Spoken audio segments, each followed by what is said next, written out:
क्या आपको पता है कि कान्हा जी कब आए थे एक बूढ़ी मैया की मृत्यु के वक्त उनको कंधा देने के लिए?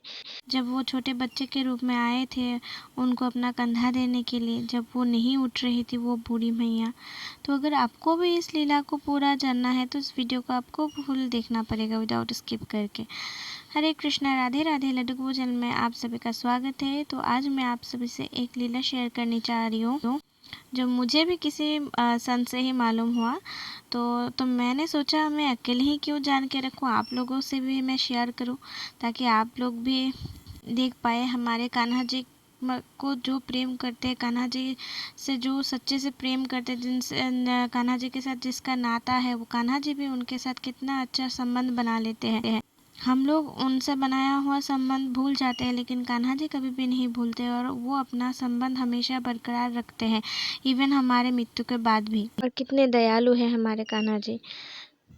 तो एक बूढ़ी मैया थी जो कार्तिक महीने में हर रोज तुलसी मैया को जल देती थी, पानी देती थी और पूजा भी करती थी तुलसी मैया की। और हमेशा वो तुलसी माता को जब जल देती थी तो मैया से एक बात कहती थी कि हे तुलसी माता, सत की दाता, मैं तेरा बिडला सिंचती हूँ, मुझे बहू दे, पीताम्बर की धोती दे, मीठा मीठा गाज दे, बैकुंठ में बास दे, चटक की चाल दे, पटक की मौत दे, चंदन का काट दे, रानी सा राज दे, दाल भात का भोजन दे, ग्यारस की मौत दे और कृष्ण जी का कंधा दे। तो यह बात को सुनकर माता तुलसी मैया तो बहुत चिंतित भी हो जाती थी। उनके चिंतन का कारण कुछ और ही था।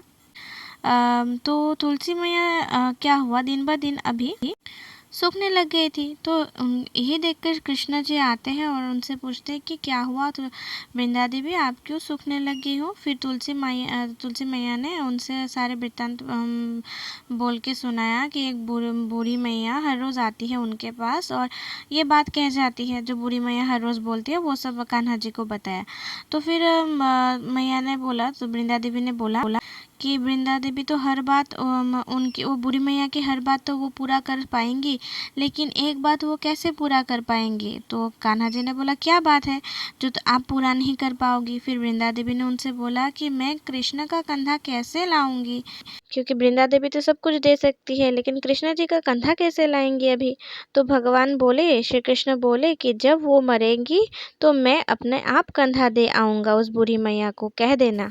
और जब वो बूढ़ी मैया मर गई सब लोग आ गए और जब वो बूढ़ी मैया की मृत्यु हो गई तो उनकी मृत्यु के वक्त सब लोग आए थे, लेकिन माई को ले जाने जब लगे तो वो किसी से ना उठी, वो किसी से उठ ही नहीं पा रही थी। तब कान्हा जी ने क्या किया, 12 वर्ष के एक बालक का रूप धारण करके आए, क्योंकि उन्होंने तो वृंदा देवी को प्रॉमिस किया था ना कि वो आएंगे। तो बालक ने कहा कि सभी लोगों से बोला कि मैं कान में एक बात कहूँगा तो बूढ़ी मैया उठ जाएगी। तो पता है कान्हा जी ने उनके कान में क्या बोला, तो कान्हा जी ने उनके कान में बोला, बुढ़िया माई मन की निकाल ले, पीताम्बर की धोती ले, मीठा मीठा घास ले, बैकुंठ का बास ले, चटक की चल ले, पटक की मौत ले, कृष्ण जी का कंधा ले। यो सुनकर बुढ़िया माई हल्की हो गई और तब कान्हा जी ने उनको कंधा दिया और बुढ़िया माई को मुक्ति मिल गई। देखिए हमारे कान्हा जी कितने दयालु है, कितने प्यारे हैं कि उनके लिए तो कोई वर्ड्स ही नहीं है। उनकी तारीफ करने की तो मैं योग्य ही नहीं हूँ, कैसे तारीफ करूँ मैं उनकी। लेकिन अब देखिए उन्होंने तुलसी मैया का भी मान रखा और बुढ़िया माँ का भी मान रखा। बूढ़ी मैया ने तो बोला था ना कृष्ण जी का कंधा मिले, हर रोज़ वो वही बोला करती थी तुलसी मैया को, और तुलसी मैया की ये बात भी पूरा कर दी हमारे कान्हा ने। अगर आप कान्हा जी से कोई रिश्ता बनाते हैं तो हमसे कभी भूल हो सकती है उसको भूलने में, लेकिन कान्हा जी कभी भी नहीं भूलते हैं। ऐसा होता है कि नहीं, आप लोग भी बताइए कि अगर आप लोग भाई मानते हैं कान्हा जी को, अगर रास्ते में जाके आपको कभी किसी अजनबी मिले या फिर आपसे पूछे आपके घर में कौन कौन रहता है, क्या आप लोग बताते हैं कि हाँ मेरे घर में भाई भी रहते हैं? लड्डू गोपाल जी के बारे में। कभी भी तो आपके मुंह से वो नहीं निकलता है, बस बोलते नहीं मेरे मम्मी पापा और मैं रहती हूँ, ऐसे तो बोल। वही तो हम भूल सकते हैं, लेकिन कान्हा जी कभी भी हमें नहीं भूलते। हमसे उनका जो रिश्ता है जन्मों जन्मांतर का है, जन्मों से पहले भी था, अब भी है, बाद में भी रहेगा, उनको सब पता है, लेकिन हम ही भूल जाते हैं उनको। इसीलिए कान्हा जी से आप लोग सच्चा प्रेम करें, किसी चीज़ के लिए ना करें, उनसे अच्छे अपने किसी मुंह में आके ना करे कि उनसे प्रेम करेंगे तो ये मिलेगा वो मिलेगा, वैसे नहीं करना चाहिए किसी को भी प्रेम। आप निष्काम भाव से प्रेम कीजिए, भक्ति कीजिए उनके, कामना के लिए नहीं, जिसमें आपके मन में कोई कामना ना रहे। आपका मन सच्ची में उनसे प्रेम करे, आप भाई के रूप में करे, सखा के रूप में करे, लाला के रूप में करे। वो लड्डू गोपाल जी कोई विग्रह नहीं है, वो सच्चे में वहाँ पे बैठे हैं आपके घर में। उनकी सेवा करें एक छोटे बच्चे के रूप में। आपके घर में एक छोटे बच्चे तो बैठे हैं, उनकी सेवा में कोई कमी ना रखें, जैसे हो वैसे आपके सामर्थ्य के अनुसार ही उनका सेवा करें। अगर आपका सामर्थ्य इतना नहीं है तो जैसा है उतने में ही आप उनकी बहुत अच्छे से सेवा करें।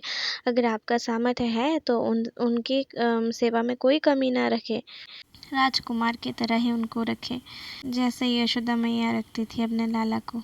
तो आपका सौभाग्य है कि आपको कान्हा जी की कृपा से ये वरदान है कि आप उनकी सेवा में कोई कमी ना रखें। लेकिन जिनका सामर्थ्य नहीं वो भी मन दुखी ना करे, क्योंकि कान्हा जी किसी का धन नहीं देखते, वो तो मन देखते हैं ना, वो तो भक्ति के भाव के भूखे हैं। तो इसीलिए आप उनसे पूरा प्रेम कीजिए, भक्ति भाव कीजिए। राधे राधे।